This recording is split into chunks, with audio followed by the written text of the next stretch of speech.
लोग थिएटर करते थे मंडी हाउस में, श्री राम सेंटर के जाके हम लोग प्लेस करते थे। और तब उसके सामने हिमाचल भवन में इंडिया का पहला सीरियल शूट हो रहा था। किसको उसका नाम याद है? हाँ, वाह वाह वाह, एब्सोल्युटली राइट। हम लोग, जो थे दूरदर्शन प्रोडक्शन, दूरदर्शन के प्रोड्यूसर्स ही डायरेक्ट करते थे।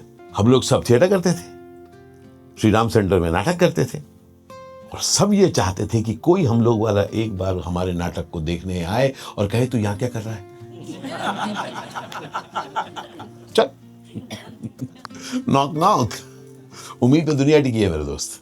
तो मैं वो नॉक नॉक करता रहा। गेस व्हाट, मेरे पास वो फोन आया। एक्चुअली फोन नहीं आया, एक पियन आया, सर ने बुलाया, मैं पहुंच गया। डायरेक्टर साहब ने मुझे कहा, आशीष, एक बंगाली जो हिंदी में बात करता है, इंस्पेक्टर, उसका रोल है। मैंने कहा सर करूंगा, मतलब करूंगा बोले तो करूंगा, क्योंकि this was my opportunity. And I took that script और मैं प्रिपरेशन में लग गया। It's a big moment for me भाई। So I worked on each and every dialogue. I was ready. I was raring to go. I was going to hit the screen. But क्योंकि I was going to hit the screen, remember, knock knock, I also wanted to act in film because that was my passion.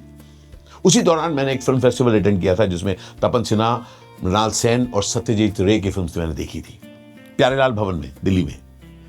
And I said, this is my moment. I took Baba's Remington typewriter और उसमें मैंने 3 चिट्ठियां type की, dear mister Ray, dear mister Sinha, dear mister Sen, और आगे लिखा, my name is Ashish Vidyarthi, I am an actor from Delhi whom you may not know. I didn't want to jump to conclusions. I will be appearing in Hum Log in that episode, which will air on that day. At that time, this is my role.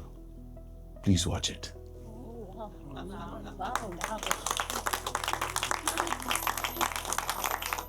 Because I want to act in films. Because cinema is my passion. Yours sincerely, Ashish Vidyarthi.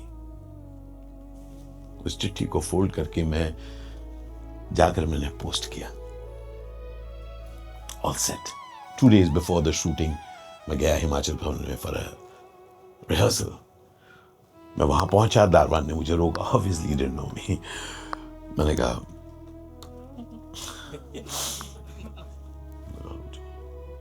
the director came to receive me. What an honor. He walked up to me and said, अरे आशीष, ना मैं एक optimist हूं, but वो अरे आशीष, जब आप optimist होते हैं ये सब चीजें हम नहीं सुनते। मैंने कहा सर आई एम रेडी। तो कहा अरे आशीष, अब ये added that expression also to it कि मैं समझ जाऊं, लेकिन ऑप्टिमिज्म के सामने समझ अलग हो जाती है भाई साहब। मैंने कहा सर पूरी तैयारी है सर, रीडिंग अंदर जाके करें। अब उन्होंने कहा कि आशीष देखो, तुम्हें बात बता दूं, देखो हम लोग सब दूरदर्शन के हैं और ये जो रोल है ना, दरअसल मेरे एक कोलीग प्रोड्यूसर के बेटे के लिए मैंने लिखा था। He is a spoiled child. वो भाग गया था कुल्लू मनाली और तो फिर मैंने कहा कहाँ है, तो मैंने तुम्हें दे दिया था, फिर क्या बताऊं, कल आ गया वो। Such a spoiled child.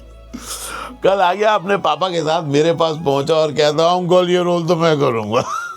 और मैं कह रहा हूँ सर मैं एक बार पढ़ दूं? हाँ तो बेटा मैं अब कह रहा था कि तुम तो समझदार हो, बात को समझो। और मैं कहता रहा कि सर एक बार मुझसे पढ़वा तो लीजिए प्लीज। और वो बार बार कहते रहे आशीष तुम तो समझदार हो। मैंने जिंदगी में तब जाना कि अक्सर जब लोग कहते हैं कि तुम समझदार हो, उस बात में ना समझ होती है ना इंसाफ।